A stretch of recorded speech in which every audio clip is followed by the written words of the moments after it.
Hello, I'm Juniper-Quinn, and this is One Big Darkroom. I don't know about you, but I've got the post-Halloween blues. The subject matter of today's episode makes things easier, though, so let's get happier together. I'm going to set the scene. It's 2005. We're burning mixed CDs on our parents' huge desktop computers, labeling them in Sharpie, Emo Mix 5.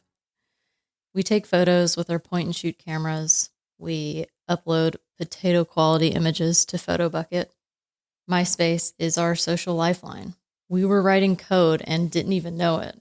Our profile song reflected whatever mood we were currently in, and God forbid someone moves out of our top 8.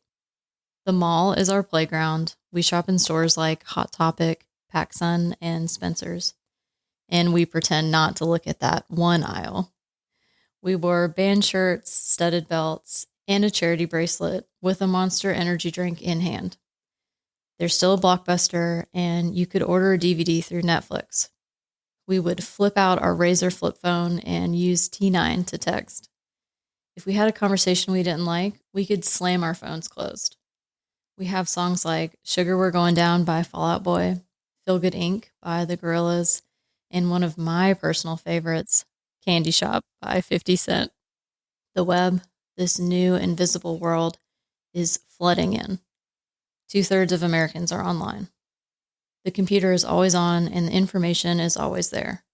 We're in between digital and physical connections. Things are changing in our world and we're right in the middle of it. The internet has become the new frontier, a strange, glowing town where we can find our people. We can be anyone. It's where loneliness starts to look like community. We live by MySpace. We pour our hearts into LiveJournal entries at 2 a.m. And fanfiction.net is alive with hunters, angels, and grief. Soon, Tumblr will arrive. Googling and blogging are suddenly real words. Podcasts are just taking off. While we were texting a little, AIM was our main form of communication, with usernames including hot, sexy, and angel. Our away messages included anything from what we were eating for lunch to crying in our beds. Broadband changed everything. We no longer have to leave our house to experience the world. It's the dawn of a new kind of community, one built in comment sections and private messages, where people who feel alone in their hometowns find each other through glowing screens. And in the middle of that, between that dial-up tone that's burned into our brain and the awkwardness of our teenage years online, a new show appears on what was then the WB. Two brothers, a black 67 Impala, a trunk full of salt and guns. They called the show Supernatural. No one knows it yet, but this show is about to start something that will save lives, build families, and teach a generation how to keep fighting. When the show Supernatural first aired on September 13th, 2005, nobody expected it to last 15 years. It was born from a late-night idea, a showrunner's fascination with ghost stories, urban legends, and the dark stretches of American highways. The creator, Eric Kripke, originally imagined Supernatural as an anthology of American myths, a weekly road trip through the strange and unusual. But somewhere along the way, the monsters took a backseat to something more human. Two brothers, Sam and Dean Winchester. One trying to escape the family curse, the other clinging to it because it's all he's ever known. Kripke pitched the series to the WB network, which would soon merge into the CW, at a time when television was still obsessed with predictable crime shows and teen dramas. But this one was different. It was horror, grief, and family issues all playing to a classic rock soundtrack. The pilot opens with fire, the death of their mother, Mary Winchester, pinned to the ceiling. It's a trauma that defines everything that follows. For 22 episodes, Sam and Dean chase the demon responsible, armed with rock salt and the ache of unfinished business. The unofficial anthem became Carry On Wayward Son by Kansas, and the 67 Chevy Impala became as iconic as the brothers themselves. The early seasons were steeped in folklore. Bloody Mary, The Woman in White, and The Hookman. Kripke called it a blue-collar exorcist story. a show about two mechanics fixing the things that go bump in the night. Shot in Vancouver, Canada, the series used rain, forests, and fog to stretch its budget and amplify its mood. The cast and crew quickly became family, not just on set, but off it too. The formation of that family was only the beginning, but I wouldn't be staying true to the fandom if I didn't discuss the darker depths of the internet. Something was happening quietly online. A heartbeat growing in LiveJournal forums and message boards where fans swapped theories, shared screen caps, and wrote entire stories to keep the Winchesters alive between episodes. That was the beginning of the Supernatural fandom. A small, loyal circle that would one day become a global force for good. But it wasn't all angels and salvation. On those same forums, in a quieter corner, a different kind of storytelling took root. Fans began writing the brothers not just as hunters, but as something more, exploring forbidden intimacy in what became known as Wincest. It shocked outsiders, but inside the fandom, it became a form of catharsis, a way to wrestle with the themes of codependency, loyalty, trauma, and love in the only language some people knew, fan fiction. Soon, other pairings emerged, Destiel, which became Dean Cass, and countless variations that blurred lines. These weren't just fantasies, they were experiments in identity and desire. A mirror of what I once called dark romance, stories that walk the edge between love and danger, that ask why our hearts reach for things we shouldn't touch. For some, it was empowerment, a chance to reclaim power over narratives that often denied complexity or queerness. For others, it was escape, rewriting grief into connection. The dark corners of the fandom weren't only about sex. They were about survival through imagination, but there was another shadow too. Female characters rarely stood a chance. Every woman who came near Sam and Dean was met with hostility online. The fandom didn't want the boys with anyone. Maybe it was protectiveness, maybe projection, maybe the hunger to keep the Winchesters all to ourselves. Whatever it was, it revealed how love stories, even fictional ones, can reflect the places where our own healing is still unfinished. But what made Supernatural truly different wasn't just what fans created around it. It was how the show began to listen back. Unlike most television at the time, Supernatural's writers paid attention to the noise coming from the internet. They lurked on LiveJournal threads, scrolled through early Tumblr posts, and quietly took notes on what resonated. The fandom wasn't background chatter. It became part of the creative process. When fans fell in love with an angel named Castiel, meant to appear in only a handful of episodes, the response was so powerful that the writers rewrote the roadmap. Castiel became permanent, not just a character, but as a symbol of faith, loyalty, and love. The writers brought characters back from the dead because fans refused to let them go. They threw in lines directed at fan theories, and sometimes they even wrote us in, turning the mirror towards the fandom itself. In the episodes The French Mistake, Fan Fiction, The Monster at the End of This Book, the show became self-aware, acknowledging the very people who kept it alive. They broke the fourth wall, not just for humor, but to honor that strange, symbiotic relationship between art and audience. And of course, Destiel, a connection debated for years, culminating in an on-screen confession from Castiel in the final stretch. By then, the fandom had already built entire universes around those two. It wasn't just a show we watched, it was a story we co-authored. It broke the old television rule that said that the audience doesn't get a say, because here, the audience didn't just have a voice, they had power. And with that power came something even more unexpected, a sense of belonging. In fighting for these characters, fans found each other. They started to form their own kind of family. Every episode of Supernatural had its monster, a shapeshifter, a demon, a vengeful spirit. But beneath the jump scares, the real story was always about something harder to face. Grief, guilt, loneliness, the feeling that no matter how many times you save the world, it still doesn't feel like enough. Sam and Dean hunted creatures that mirrored their own ghosts, loss, anger, and the fear of not being worthy of love. And that reflection hit home for people watching. When Bobby Singer said, "Family don't end with blood," it became one of the most important quotes from the show. It became a mantra for anyone who'd lost their people or never had them to begin with. Supernatural gave permission to rebuild what had been broken, to find safety in strangers and love in places that weren't supposed to hold it. In rebuilding their own stories, they retreated back online. This time, not creating love stories between characters in the show, but the fans wrote themselves into the story. In LiveJournal comment threads and fanfiction archives, people confessed the monsters they were fighting in real life. Depression, trauma, the feeling of being too strange to belong. They wrote their own stories, saving the Winchesters or being saved by them. And in doing so, they saved pieces of themselves. Fan art, edits, and fanfic became rituals of survival. Each creation said the same thing: I'm still here. The fandom became its own hunter network, a map of people who'd answer the call when you needed help. And slowly, that energy spilled offline to conventions, meetups, fundraisers, and lifelong friendships. Supernatural taught us that monsters can look like anything, but sometimes the hardest ones live in our own head. The show didn't flinch from pain, it leaned into it.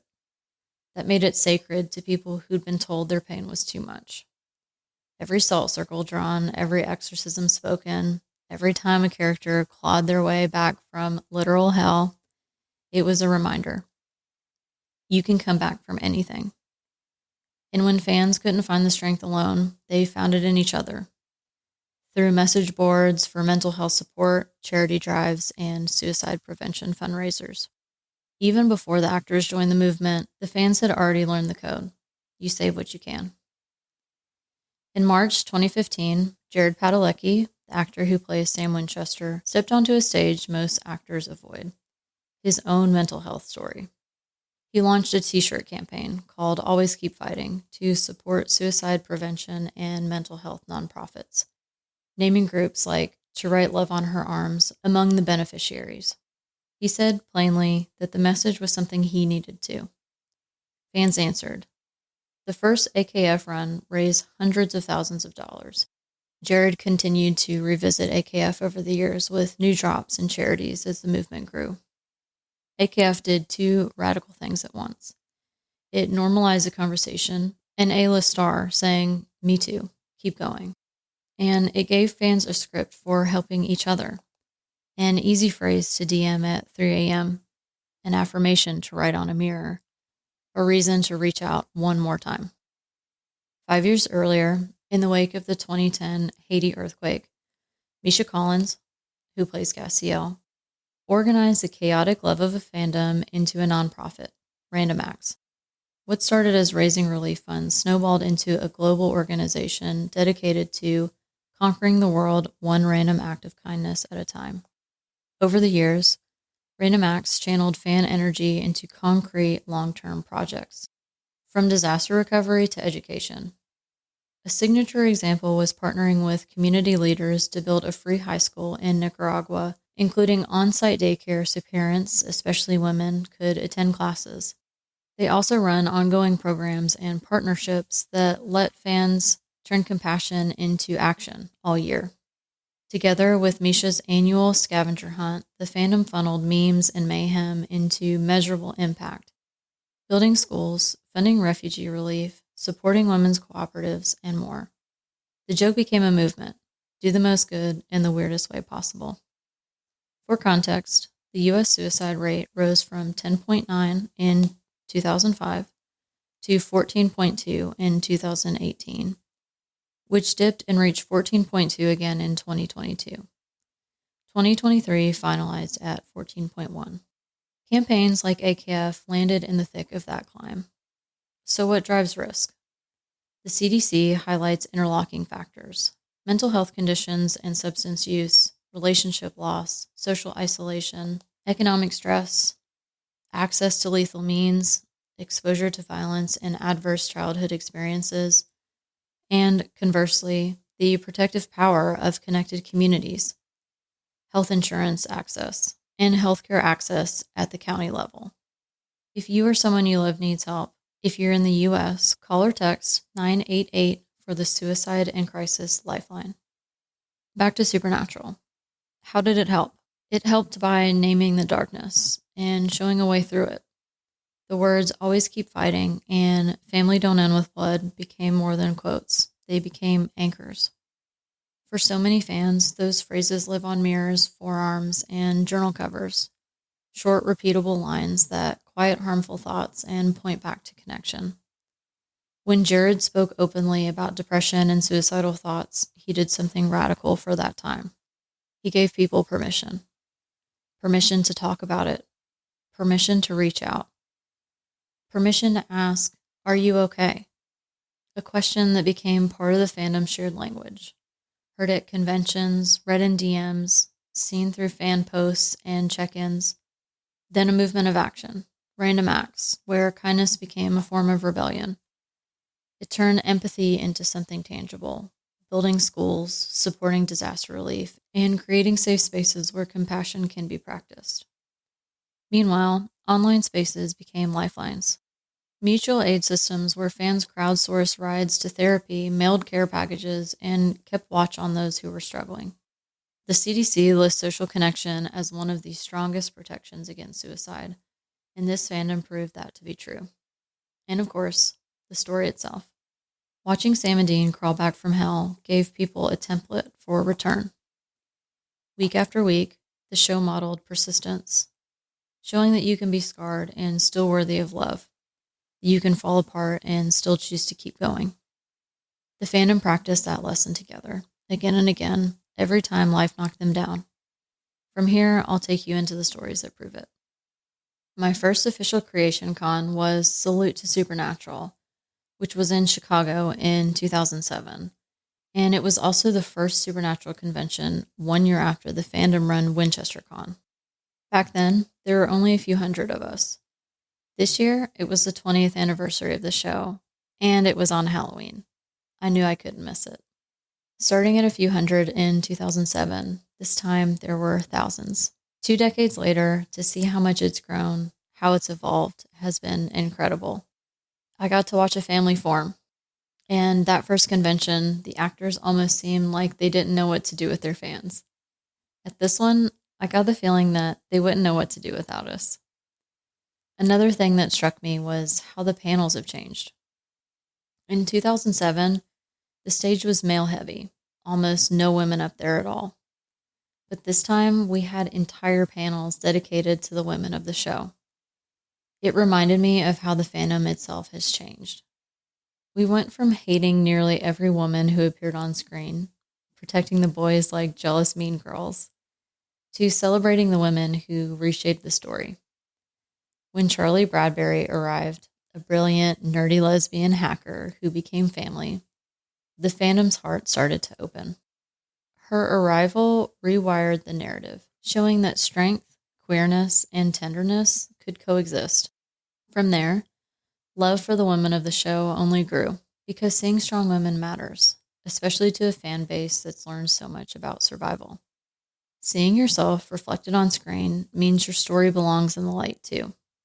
Samantha Smith, who plays Mary Winchester, shared a panel that I'll never forget. A man stepped up to the mic and told everyone that it was his birthday. He said his mother usually called to sing him happy birthday, but she had passed away. Sam listened, and when he finished, she began to sing, and the whole crowd joined in. Thousands of voices singing to one man, because that's what this family does. Later, another woman tried to ask Ruth Connell, who plays Rowena, a question, but couldn't get the words out through tears. Ruth walked off stage, wrapped her arms around her, and said, "It's okay. You're among friends." And Felicia Day, radiant, hilarious, and honest, talked about how hard it was to find roles that felt authentic to her. She said that the greatest gift is to live an authentic life and to be yourself and be accepted. The photo ops have always been one of the most exciting parts of the con. 10 years ago, I had photos taken with Jared and Jensen. Now they're hanging on my wall. This time, I wanted something different. A photo with Felicia Day, who rarely makes it to conventions, and with Misha Collins, because of all of the work he does through random acts. I've met actors before who treat photo ops like a transaction. Smile, flash, next. But this time it was different. Felicia looked right at me and said, "You look so gorgeous." And I could tell she meant it. She, who was absolutely stunning herself, still took the time to see me. And Misha made everyone feel like they mattered. There's something so special about being seen by your favorite actors. Truly seen. It's not just about a picture, it's about being recognized as part of the story. For a few seconds, you're standing there together. No wall between creator and fan. Just people who love the same thing. And that's the magic of it. It isn't just a fandom anymore. It's a family. And the actors even said just that during the panels. It's not a fandom, it's a family. The representation in Supernatural has been complicated. For years, women were killed, sidelined, or forgotten, and queer storylines lived in the subtext. Hinted about in fandom corners instead of spoken out loud. It wasn't malicious necessarily. It was a reflection of television in 2005, a time when queerness was a joke and strong women were often punished for taking up space. But the fans wanted more. They started writing the stories that didn't exist yet. They gave women power, made them hunters, witches, heroes. They created what the show didn't know how to give them. Then slowly, the show began to change too. When Charlie appeared, she wasn't just another side character. She was the mirror so many people had been waiting for. Her weirdness wasn't a negative. Her queerness wasn't a punchline. And when she said, "You're my heroes," to Sam and Dean, countless fans whispered back, "You're ours." Later, we met Rowena, the fierce witch who refused to be defined by motherhood or shame. Jody, the sheriff who lost her family but built a new one anyway.